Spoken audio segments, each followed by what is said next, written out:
Ako si spomínate na vznik súboru? No, ja som prežila v súboroch celé svoje detstvo i mladosť, a čiže keď som prišla do Liptovského Hrádku a objavila som v Tesle súbor, okamžite som sa do neho prihlásila.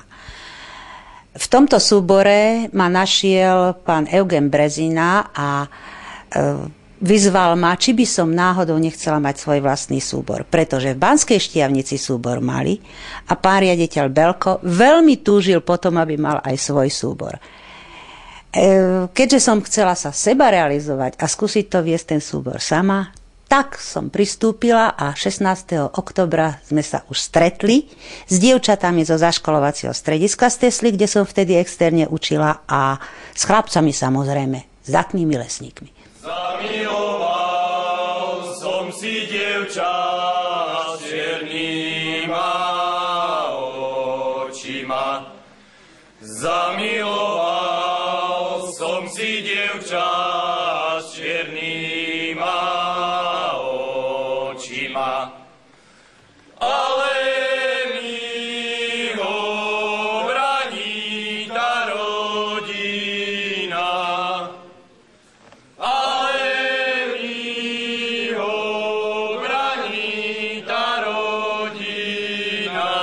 Súbor začal cvičiť v spoločenskej miestnosti lesníckej školy s tým, že dokonca mali sme aj harmonikára, ale nemali sme kroje. Prvýkrát sme sa ale cez to všetko ukázali 12. decembra 1967 žiakom a učiteľom lesníckej školy v lesníckej telocvični v požičaných krojoch z divadelnej služby z Martina. Bol to trochu problém, lebo pán Dubovec požičal mládežnícke kroje, no a našim mohutným lesníkom boli trošku primalé. Miesto valašiek sme použili odrezky z dreva, poviem pravdu. Úspech to malo, tak sa našli aj peniažky na nové kroje, ktoré sme si dali ušiť do Brezna, do výrobného družstva.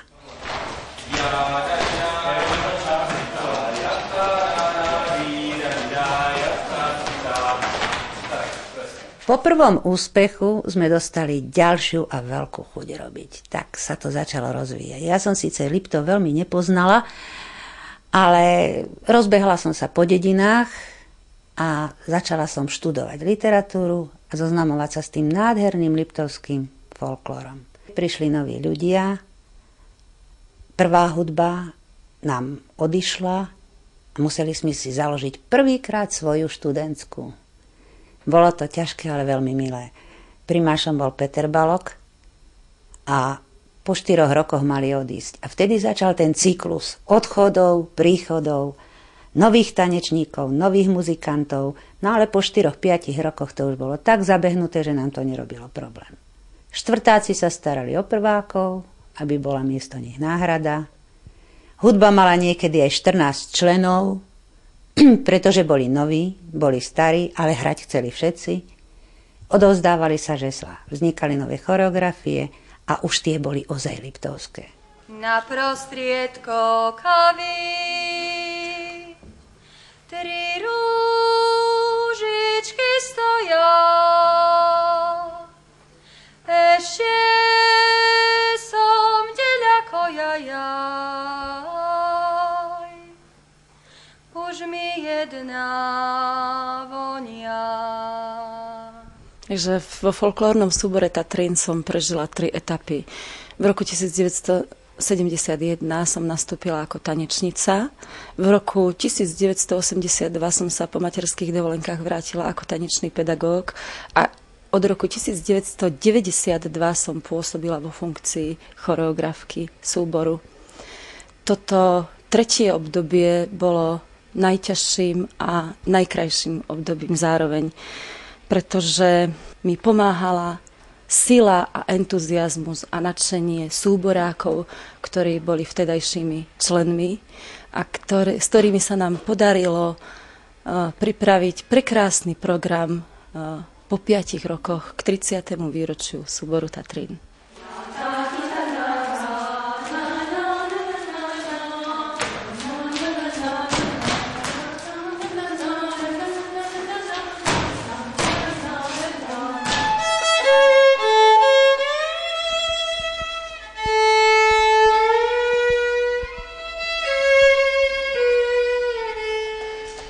obsadenie hudby v súbore kopírovalo požiadavky choreografie, avšak bolo veľmi podmienené tým, akí muzikanti nám v daný rok nastúpili na stredné školy v Liptovskom Hrádku. Prípadne, čo v dané roky vyprodukovala naša ľudová škola umenia v Liptovskom Hrádku.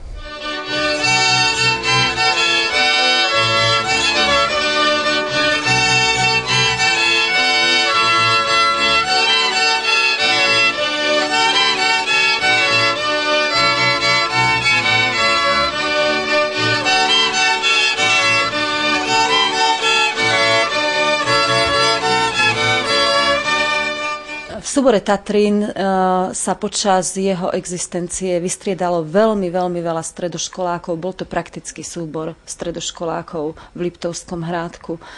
A práve preto, že bol takýto špecifický, vyžadoval si okrem tej umeleckej stránky aj kvalitné organizačné zabezpečenie. A v tomto, podľa môjho názoru, mal súbor šťastie na ľudí. Už od začiatku Ferko Dubovec, ktorý k tomu pristupoval veľmi zodpovedne. Neskôr pani inžinierka Evka Sokolová, potom Terka Zuskinová Hudecová a v poslednom období Vierka Fiačanová. Prácu týchto ľudí možno nebolo vidieť na javisku, možno ten priamy potlesk nikdy nezažili, ale bez nich by súbor nemohol existovať.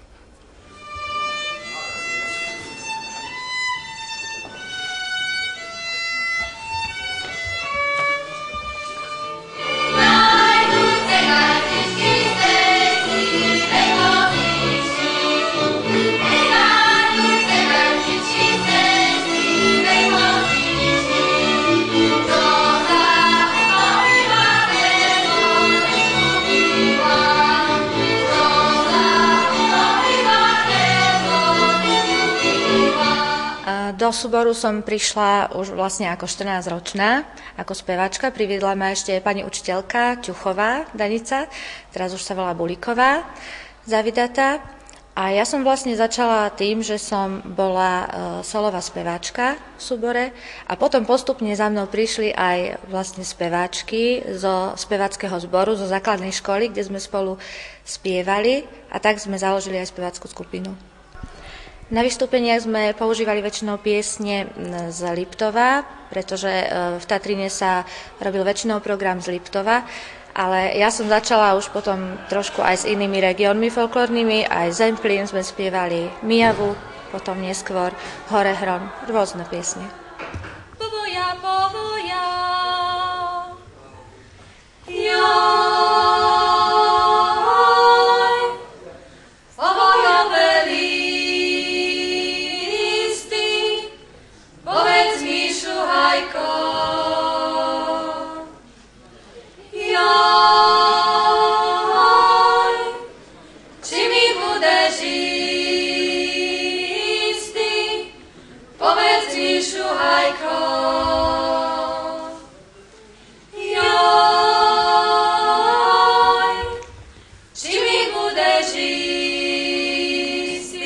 Začiatok bol tak, že zriaďovateľom bola Tesla a lesnícka škola. Keď som ja prešla pracovať na gymnázium a bolo zrušené zaškolovacie stredisko, čiže dievčatá nebolo odkiaľ brať, začali sme brať gymnazistky a zriaďovateľom sa stalo gymnázium a lesnícka škola. Takto to bolo až do roku 1992. Po mojom odchode z Tatrínu sa zriaďovateľom stala lesnícka škola a mestské kultúrne stredisko. V súčasnosti zriaďovateľom je lesnícka škola a Centrum voľného času v Liptovskom Hrádku. Folklórny súbor Tatrín som prebral v roku 1999. Jednotlivé zložky stagnovali, nenacvičovalo sa nič nové, precvičovali sa len veci, ktoré už boli v minulosti nacvičené. Tým, že sa nenacvičovali nové veci, nevystupovalo sa, odchádzali jednotliví členovia súboru do iných súborov, vyspelejších, lepších a znižovala sa členská základňa. vyspelejšie členky súboru, staršie, prišli v septembri roku 1999 za mnou s tým, aby sme súbor nezatvárali, nerozpúšťali, ale aby sme jeho činnosť udržali. Podarilo sa to vďaka tomu, že do súboru prišiel inžinier Haťar, ktorý je členom realizačného tímu, a na nácvik jednotlivých zložiek sme oslovili manželov Huntošovcov, ktorí sa tejto úlohy chytili. No a zdalo sa mi to ako dobrý nápad, že teda za pokus to stojí, a tak sme od októbra začali potom v tomto súbore pracovať s úplne novými členmi, s úplne novým zložením. Zo starých tam bolo možno 2, 4. Tie začiatky boli dosť ťažké. Čo bude do budúcna? Uvidíme. Budeme pokračovať ďalej v tejto práci, ako sme teraz začali, a uvidíme noví mladí členovia, keď prídu, či sa nám prihlásia viac ľudí a či ich to bude baviť alebo nebude baviť. Čo sa týka ďalších budúcich choreografií, tak ja si veľmi netrúfam. Zatiaľ uvidíme, ako to bude v budúcnosti. Momentálne sa snažím čerpať také inšpirácie z choreografií pani inžinierky Vajsovej. No a keďže za posledných 10 rokov myslím, že Tatrín veľmi nespracovával hornoliptovský región, tak vraciame sa opäť k tejto téme, teda sú to väčšinou liptovské tance, Kokava, Východná, Važec. Ja osobne som tiež tieto tance tancovala, keď som pracovala ešte v súbore ako členka. No a rada by som niekedy v budúcnosti zvládla aspoň takú jednoduchú, ľahkú važeckú kombináciu, nejakú kombináciu choreografiu.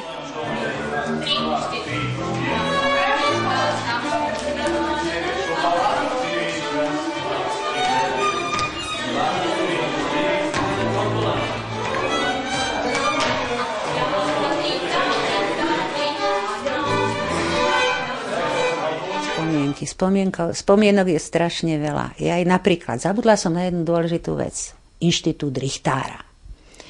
To bola veľmi zaujímavá postava, vždycky v súbore, ktorá mala autoritu na úrovni vedúceho. No, nie každému richtárovi sa to podarilo, ale boli takí, ktorí naozaj, keďže som bola sama umelecká vedúca, viedla som hudbu, spev, tanec, všetko, tak ten richtár mi veľmi, veľmi veľa pomáhal. Riešil drobné problémy, robil kontakt medzi mňou a členmi a niekedy chudák bol bitý z obidvoch strán. K folklóru ma doviedol otec, ktorý dlhé roky tancoval v tomto folklórnom súbore Tatrín. Ja tiež tancujem, som dokonca richtárom. Hlavnou úlohou richtárky je sprostredkovávať rôzne želania medzi vedúcimi a členmi súboru, aby jednotliví členovia nechodili s každou žiadosťou za vedúcimi, povedia to nám a my všetko akože im zhrnieme to v kocke.